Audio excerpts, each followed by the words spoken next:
Hello friends, this is Khyati and welcome to my channel Khyati's Voiceosity. कड़वा सच। आज की कहानी का शीर्षक है कड़वा सच। तो आइए किसी रुकावट के बिना शुरू करते हैं आज की चटपटी कहानी।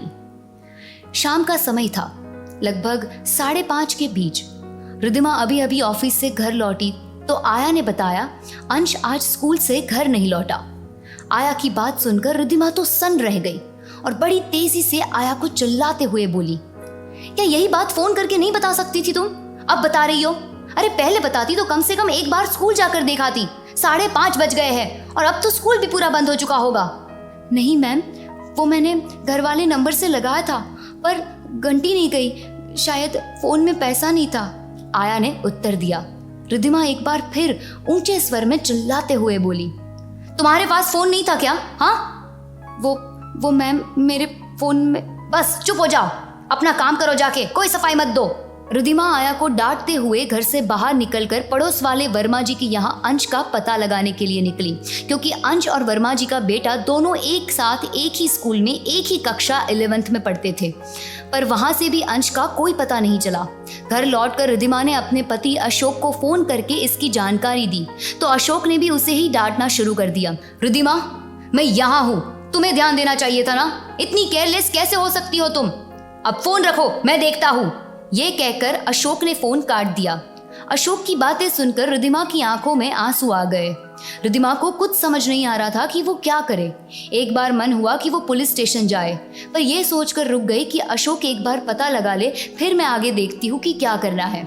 और चुपचाप अपने कमरे में जाकर बेड के बगल में रखी अंश की बचपन की 5 साल की फोटो लेकर सीने से लगाकर रोती हुई बैठ गई। वो फूट फूट कर रोते जा रही थी। आज ममता की सारी गागर उस 5 साल के अंश की फोटो पर उसने उड़ेल दी। उसकी संवेदनाएं जो इन 15-16 सालों में कभी न जागृत हुई होगी, आज जाग उठी। उसकी आंखों से बहते अश्रु कांच के फ्रेम वाली अंश की फोटो में गिर रहे थे। आज उसके भीतर का सारा ममत्व उमड़ आया था, जो रोजमर्रा के कामों और व्यस्तता के चलते अंश के प्रति कभी इतना न उमड़ा था। रिद्धिमा आज के आधुनिकता परस्त माहौल की पढ़ी लिखी और काम को महत्व देने वाली वर्किंग वुमन है। रोज के काम काज के बीच उसने कभी ध्यान ही नहीं दिया कि वो एक बच्चे की माँ भी है और एक माँ की अपने बच्चे के प्रति कुछ जिम्मेदारियां होती है। रिद्धिमा का पति अशोक बेंगलोर के एक सॉफ्टवेयर कंपनी में काम करता है और महीने में एक आध बार 2-3 दिन के लिए इलाहाबाद आ जाता है, लेकिन घर में भी परिवार के साथ समय बिताने से ज़्यादा अपने लैपटॉप और मोबाइल पर ही समय देता है। और इसी माहौल में एक आया के संरक्षण में अंश पला बड़ा।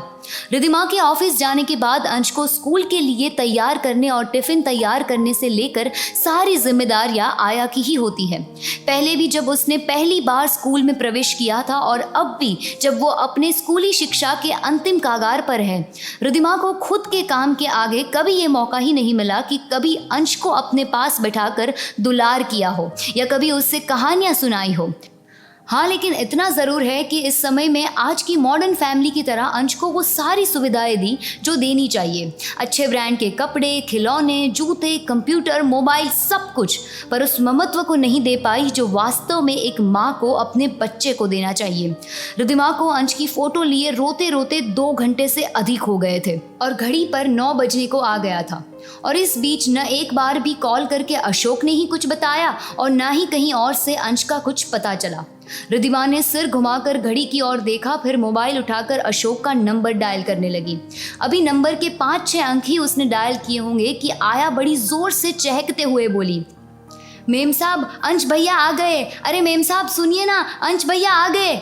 आया की बात सुनकर रिद्धिमा तेजी से अपने कमरे से बाहर निकलते हुए अंश अंश चिल्लाती हुई जाकर अंश को गले लगाकर उसके माथे को चूमने लगी।